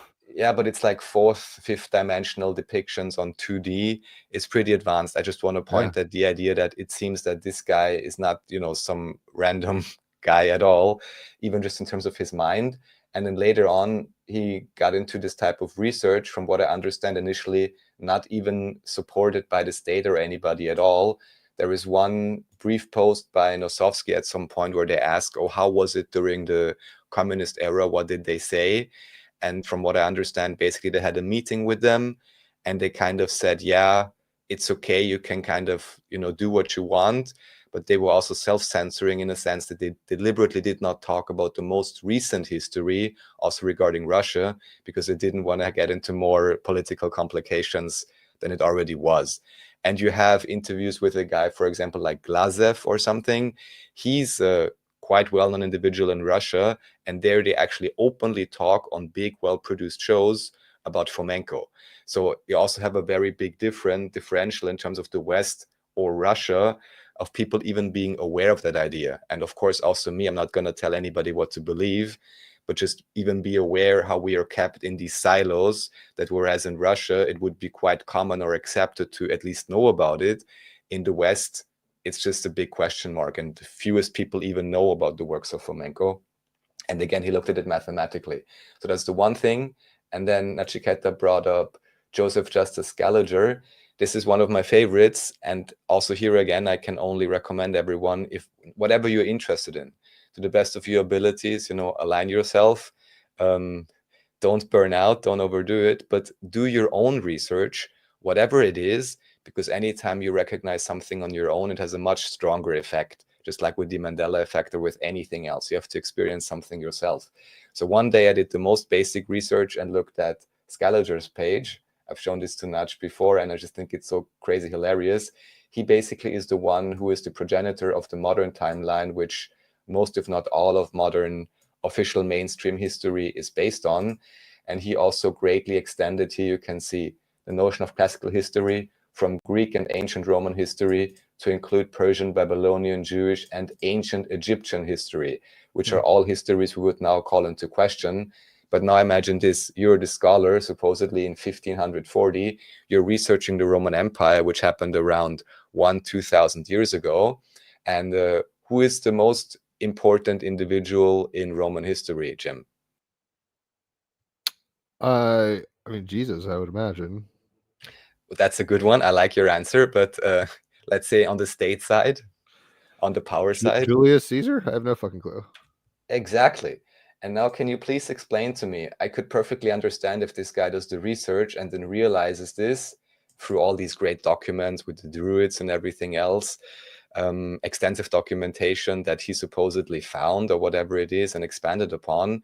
And I could imagine, all right, he finds this and then he's like, well, my son or my grandson, I'm going to name him Julius Caesar because it's such a cool name and I found it in history. That would be relatable, right? Right. Right. However, tell me how relatable it is that Scaliger was born in France to an Italian scholar and physician, literally called Julius Caesar. I mean, it's ticklishly synchronistic at the least. Oh yeah, very synchronistic, if you can believe it. So I'm not sure, what it then hinges upon. There's a lot of data, of course, to delve into, but this was one of the points, Are which you is a very, suggesting that basically he wrote the history saying Julius Caesar's the dude because that was his mentor? It's like Merlin is the it's king his of all dad. Rome. Yeah. It's Okay. like Yeah. Dad. Whatever. I'm for whatever reason, I'm charged with manufacturing history or tidying things up, or however you want to I frame really it like for my yourself. dad, so we'll make him the linchpin. Okay. Well, it seems as banal as that in this, or at least that's a story. I don't even know if this guy is a real historical figure. I can't even vouch for that. But just even here on official Wikipedia documentary, I mean, can you believe this? Doesn't this sound like a joke? And to anyone who doesn't, I'm not sure, hone up on your skepticism or something. And I'm fine, with all the other, more skepticism towards these alternative ideas. It's all good. Bring him on. But just so far, I haven't seen anything that properly would put me back into believing the mainline histories. And it very much appears, because you asked why, because if it is correct, as David Ewing Jr. proposes, that a lot of modern society and development really has only come about with the industrial revolutions, and previously the only people who had any clothes, language, or technology were the few royal families living in the small Starford cities and trading with Constantinople, then after you raise everyone up, or it just happened, or whatever, with Jesus, Moses, and Muhammad, and so on, and they have something, well, you want to give them a nice backstory for various reasons. And that's then why you make up all these ancient this country, ancient that country, and now every modern country can fight over if Alexander the Great was a Macedonian or a Croat or whatever else. When in reality, the story may have been a lot different, maybe just because of a cover-up, because they don't want people to realize where they're really coming from. I can't tell you the whole story, but anyways, anyone who can believe this, I'm impressed. You know what it's kind of reminding me of? Because these are definitely things that I have not done research on, so I cannot speak well upon them. But it reminds me a little of an inversion of the Harry Potter situation where it's like Voldemort, he whose name can't be mentioned. It's like an inversion of that potentially, where it's like, we're going to have to fill in the gaps with somebody's name. So we're going to mention this name a lot, potentially. It's like an exact equal opposite kind of thing, potentially. Interesting. Yeah. I mean, even it gets funny because, like Lord of the Flies kind of stuff. It's like dominance hierarchies. People should be skeptical of all things at some degree because, like in a Nietzschean sense, it's like it seems that power tends to corrupt, and people in power want to maintain it. So they keep stories. Whether you watch an anime, there's an original manga, but it's like the Akira thing where it's like, oh, they know that there's going to be some kind of a punctuation event, and the military is going to work for these old like little guru things in the city. I'm rambling, and maybe people have no clue what I'm talking about, but basically it seems like there's always some hand of power guiding things in such a way that I guess maybe don't just believe everything you read literally. Like that's a good start. But I'm always kind of skeptical of being overly skeptical, I guess, where it's like just because I shouldn't trust all power doesn't mean all information through power structures is false. So that gets really tricky for me, where it's like, how do I wade through this? Because a few years ago you turned obviously more onto Ewing Jr. stuff, and that's kind of where like when you were, I'm not saying this is exactly what he believes or you believe or whatever, but when it got to a place where it's like the pyramids are styrofoam and this, that, and other, it's like, I haven't been to the pyramids. I would love to go. Let's have a field trip just to verify this for ourselves, because I don't want to jump from one ship of cultural inheritance being the narrative, the main narrative of like Egypt was this, that, and the other, to another one that I can't prove myself through experience, because experience seems to be the primary dictator of truth. So we can hear all sorts of stories from either side of a position, but what one experiences, I guess, is more important. The primary indicator of what you're actually witnessing for yourself, and even that is hard to describe sometimes. So not to poo-poo on anything, but I'm always like, when I hear this kind of stuff, I'm like, it's what, there's something that reminds me of in the movie Hook, a great Spielberg film. Rufio is like the dude in town because Peter Pan fucking dipped and no one knows where he is. So he's like the lost boy that inherited it all. So Rufio is like the number one the number one dude. And then Peter Panning comes back and it's Peter Pan for real, but no one believes it because like it's been too long or whatever's going on. So they have this scene where they're running back and forth. It's like, I have an argument and everyone believes me, and the whole crew, all these lost boys, run over there, and then it's like, well, I'm this, and like it just goes back and forth. Anyway, they have to prove themselves. It's like, who can fight, who can fly, who could fucking do the thing. Like it's gotta hold its own weight here. So I don't know how many people paying attention to this, or you, Nachiketa. Speaking of which, I want to get to the etymology of your name, but uh, how many people have coordinated this stuff? It's all well and good to have internet discussions on YouTube with people that are cool and fringe, but then it's like, who is going to these places, and has anybody here been to Egypt? Has anybody here been to the ice wall? I'm just curious. Tell us about it, for God's sake. But anyway, I don't have much gas to put on that fuel, but obviously you both are way more into questioning the narrative, and good. It takes all kinds on a ship. You don't want just like oarsmen or just a fucking guy up in the poop Let me deck put it saying differently, there's Jim. land. How many examples of where you for yourself in your own experience could prove for yourself that you've been lied to by whatever power structure, institutions, and so on, that the default position is to first attempt to verify and see whatever they tell you as mainstream narrative is even plausible at all. That would for me be the demarcation line. I'm well past that, obviously. I completely agree with you that it's not the point of then just, jumping to another ship, because, many beautiful dressed up ships have been made ready for you to throw you down other paths, which are, equally leading nowhere. But at least to start the process and to become aware of it, that would be my default position. Same with Shape of the Earth and anything else. But Nach, I'd like to hear whatever you want to add to that. No, I mean, people again, again, the nature of these rabbit holes, people have to go and do their own research. I'm not here to convince anybody of anything. I find it fascinating. I find it plausible, and more I look into it, it starts to make more sense to me.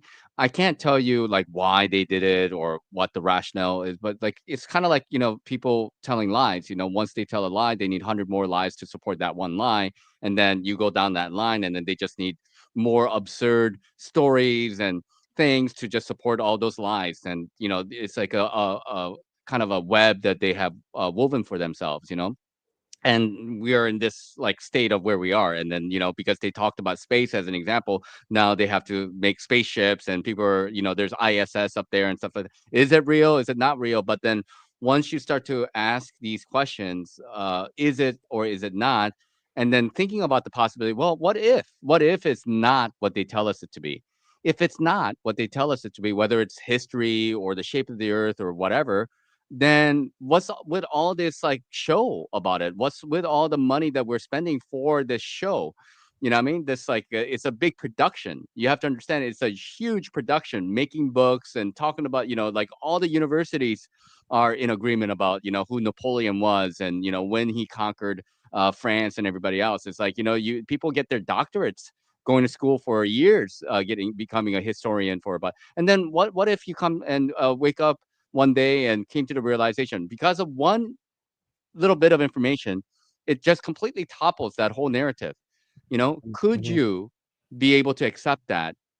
Could you be able to say, well, wait a minute, like 15, 20 years of my career is actually a waste. I've been teaching lies. Could you be able to handle that? Most people cannot. Yeah, most people's egos will fracture under that. And it's funny because this is a magician card episode, so it's like there's a positive polarity magician who's like, here, wake up, and there's a negative one like the Wizard of Oz. Don't go behind this curtain. Yeah. I've got tricks and trades. I'll say this really quick, and then we can start winding it down if you want, or if there's anyone that you want to talk about. But there's an A24 movie. A24, I've always been like, these guys are occultists. Like, it doesn't matter what movie you watch. Heretic, I think, might have been them recently, which is actually funny because it's basically a Christian guy giving the zeitgeist spiel to Mormon missionaries.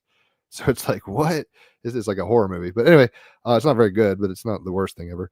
There's a great A24 film with, I think, Ewan McGregor, but I forget who's exactly in it, called The Tower.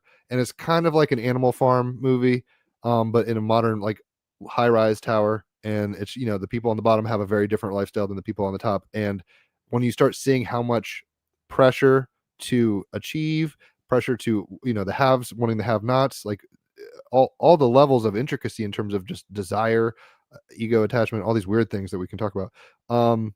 The people at the top are barely holding on, and they're using, privilege to basically manipulate. Like a good example, I don't have to talk about the movie. If people haven't seen The Tower, check it out. It's like weird. It's a little disturbing. It gets into like incest at some point, but spoiler. So does Old Boy. Spoiler.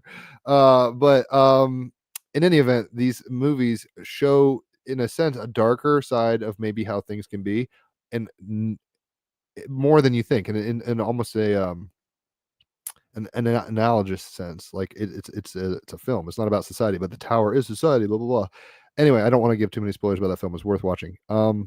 But I guess what I'll say, and then I'll shut the fuck up, is how do I even say it? If we go through life trying to be as authentic as we can be, knowing, and with a level of compassion and humility, really, I think boils down to saying we don't know what's going on. I'm not certain of anything. Like, certainty is an illusion. Anybody who says they're certain of anything is going to be problematic. Let's just put it that way. It doesn't matter if they're saying, God is Allah, or the earth is flat, or NASA is the way, or whatever it is. Anybody who's like 100% certain about anything is going to probably at some point come into contact with cognitive dissonance that might, through research or it being foisted upon them, create real dissonance. And then what you do with that is ultimately what your character is about. So it's like, are you gonna reinforce a lie? Like, there's people that do that. And I'm trying to think of good examples in film and stuff, but The Tower is kind of why I brought that up, was like, look, this guy in power is doing certain things, and the people that are underneath him are going to manipulate reality in such a way. Or movies like Snowpiercer or whatever. I haven't seen the show, but where you start seeing like, okay, there's a mechanic here, there's a hierarchy, and even when you think you know what's going on, it's not exactly what you think it is. So when people are doing research, because I'm sure we all have to do our own due diligence here. I mean, in a sense, that's what we're here to do in life. Like, do your due diligence. Like, use your senses to apprehend reality to the best you can, and try to report back well and kindly on your findings. Little scientists are we. When you do your due diligence, like, be willing to be wrong, but also be pursuing truth for the sake of truth, not your position. A good scientist or whatever is like coming up with hypotheses that could be wrong. They're playing with ideas, and they're not saying dogmatically, this is it, and I'll kill anybody who comes near my precious or whatever. So I guess that's all I got to say. Is like, whatever the truth might ultimately be, we need to be willing to come to the powwows a little, all of us, and kind of, this is kind of why the fucking podcast exists. Talk with people that we might not see eye to eye on, or even at all on, and that's not a slight on you, Nachiketa, or Nachiketa, or whatever. I'm not even reading your name right. To see, look, we're all at the well, drinking from the well. Like, everybody's ladles are different, everybody's angle of approach is different. Some people drink the whole ladle, some people take a sip, some people throw it out over their shoulder and say this is poison. So it's fascinating to do research and basically try to understand through an open heart and an open mind what the fuck is going on. And you can believe, everybody can and does believe whatever they want, and the beauty of it is that we have the ability to reprogram ourselves. So how far down the rabbit hole do you want to go? That's up to you. You can fistful a whole bunch of red pills, you can take a blue pill, you can do whatever. But anyway, we're hitting almost 2 hours. I don't know, is there anything that either of you want to talk about that we haven't? I do appreciate you coming on. Before we go, what's the etymology and like the kind of trip on your name? Because that's not your name. You're Mike, which is great. I'm Jim, whatever. So it's like, what's Nachiketa mean, and why did you ascribe yourself this nomenclature? Nachiketa is a character from Katha Upanishad, and it's a third Upanishad, and it's a story about a boy who has a disagreement with his father, which is similar to my story with my father. And basically, the boy calls his father out, and the father wanted to do some sacrificing of cows to get good luck, but he was choosing like old cows, sickly cows, dying cows.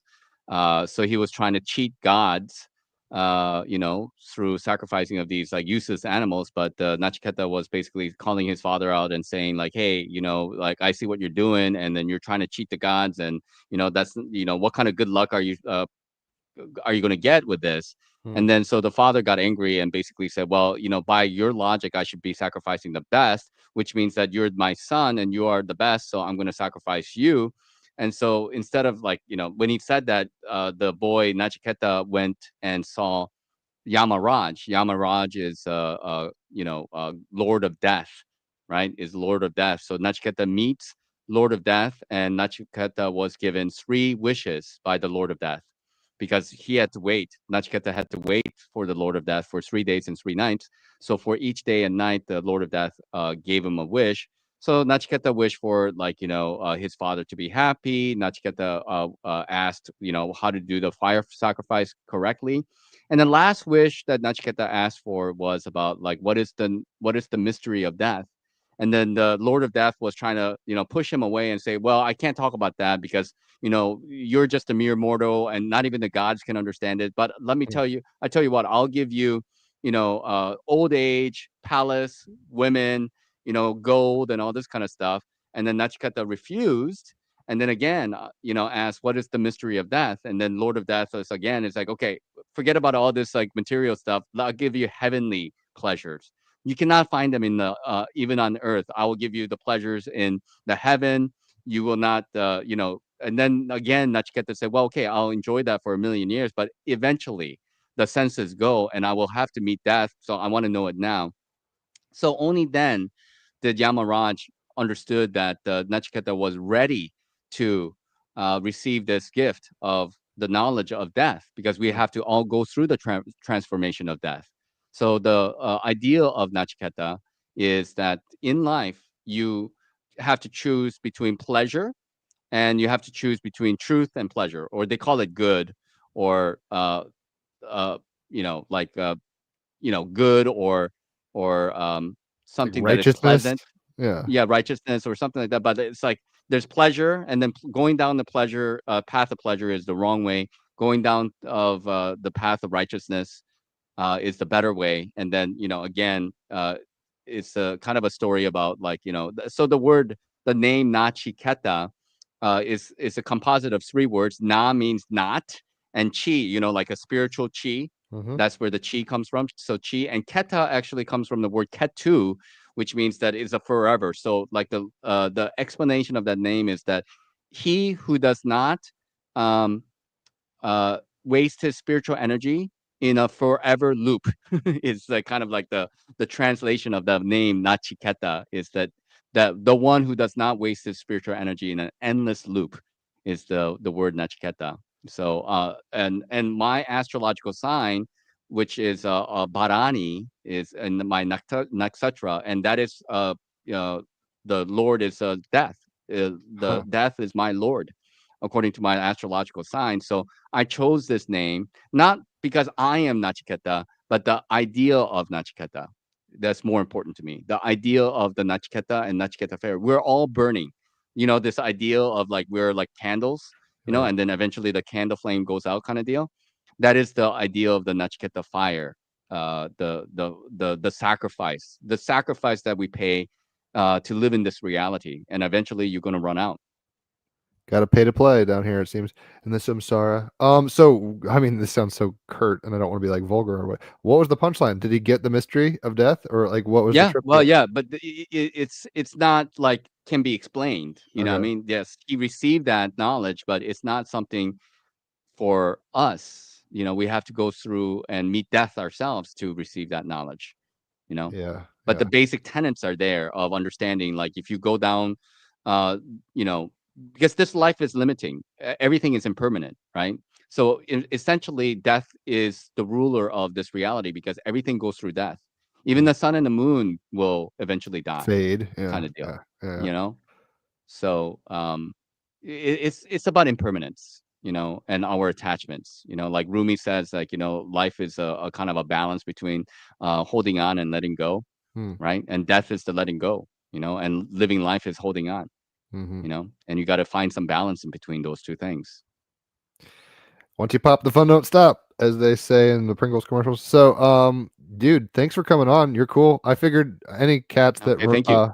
yeah, any stray cats that fucking Raphael brings with the cups of milk, says feed this little kitty, like are pretty much going to be awesome guests. So I appreciate you coming on last second. This was totally like a winged episode, but obviously a lot of stuff to digest on, chew on, and swallow. Hopefully, if we can.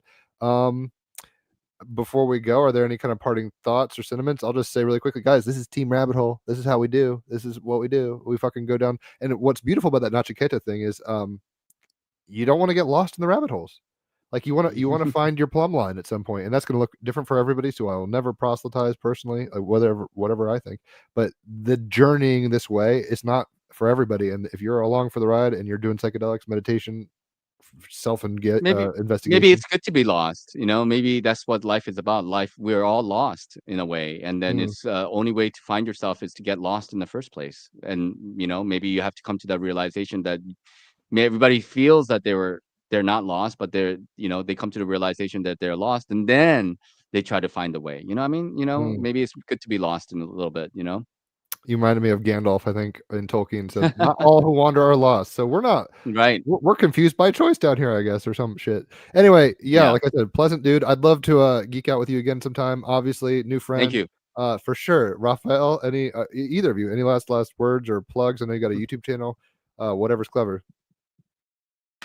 No, this was good. Thank you so much, Nach. Anyone who wants to know more information, you can check out the links in the description, which I recently learned on mobile. You have to click on it extra. There's the links to Nach. There's links to Team Rabbit Hole if you want to support the show, or if you just want to see all the cool stuff and interviews and talks Nachiketa has done on his channel, which are plenty. I've seen quite a few of them. We'll see how or in what way this will continue. In any case, I'd like to thank you again very much, Nach, and of course, Jim, as always, for joining, and everyone in chat, everyone listening now or later or watching. Thank you so much. Make up your own minds, make up your own hearts, and hopefully this was somewhat interesting and entertaining to all of you. It was for me. Thank you again. Thank you.